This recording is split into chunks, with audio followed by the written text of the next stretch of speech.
Potato rosti is a Swiss potato pancake that's a great side dish as well as being good on its own. In this video, I'll show you two ways of making it, the traditional and the fast way. The traditional version goes like this. You take some potatoes, wash them, put them in a pot, cover with water, place the pot over high heat, and when it boils, you count 10 minutes. As we both watch the water boiling, let me tell you that any potato will work for this. Some varieties work better than others, but all work. When the spuds are par cooked, we're gonna drain them. That one looks like the Forever Alone meme. Do you remember that? Let's turn it over. Nice. So anyway, when the potatoes are cooled off, you're gonna put them in a plate or something like that and keep in the fridge overnight. And with the magic of video, overnight is now.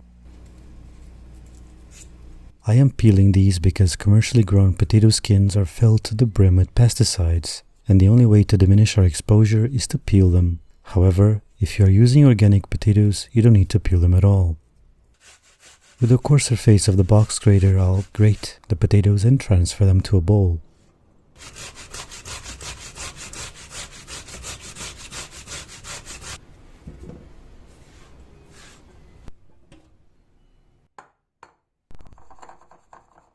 For seasoning, I'll use salt, black pepper, and nutmeg, which is a good pairing with potatoes because it allows for the potato flavor to come through, but you can season it any which way. I think melted butter is also added sometimes. After gently mixing the potatoes with the seasoning, I'll add some neutral oil to a hot skillet, and the reason is because butter would burn before the rosti could brown, but you can use lard or some other type of animal fat instead. With the oil hot, I'll scatter the potato shreds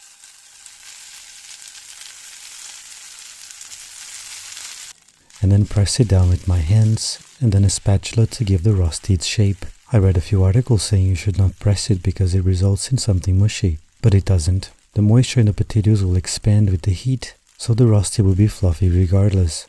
Shaping it like that also helps you when you flip it. When the edges have turned slightly brown, I run my spatula under the rosti to release it from the pan,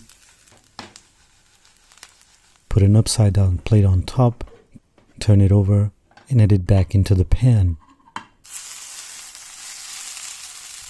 Now I add some butter around the edges and let it brown on that side. It's good to keep in mind that the potatoes were par cooked, so this version doesn't take long to be ready.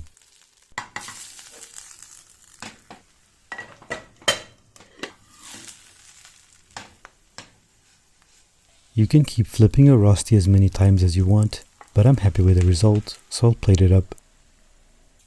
On top of the rosti, an egg, black pepper, and some salt. It would be illegal for me not to do that.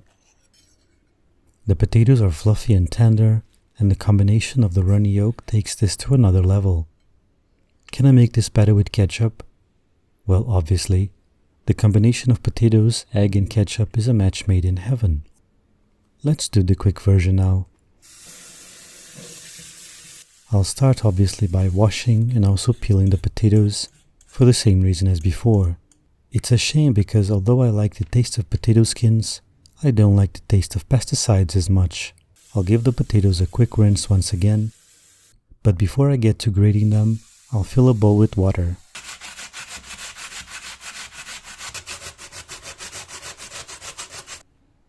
As I finish grating each potato, I throw it in the water, and you'll see why in a minute.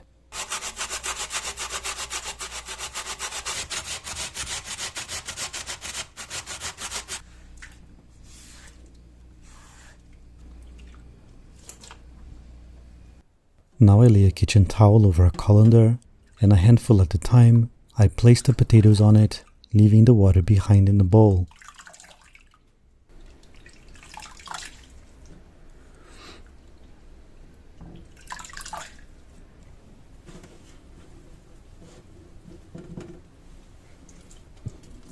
Now I squeeze as much water as I can from the potato shreds and leave them aside for now.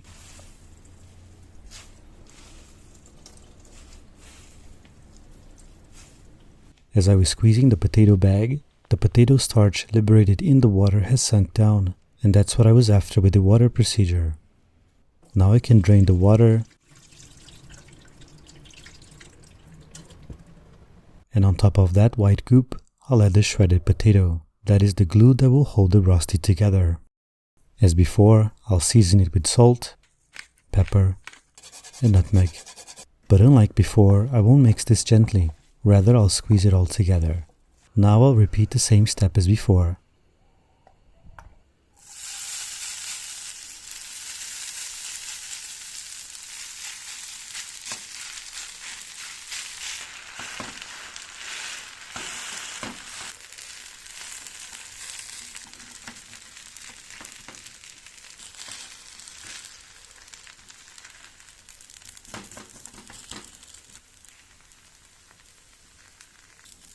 When your rosti has gone translucent around the edges, it's time to run your spatula under it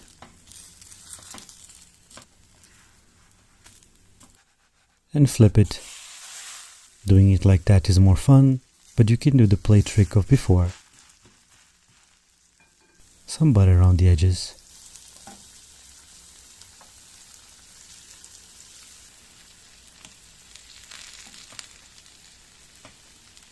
You can flip it with a spatula as well, but it's not as fun as this way. When you've amused yourself enough with flipping your rosti, you can plate it up. Just ketchup this time.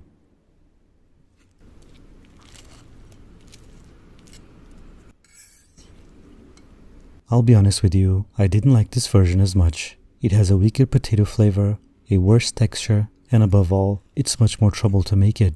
Which version did you like the best? Are you offended by my ketchup use? Let me know in the comments.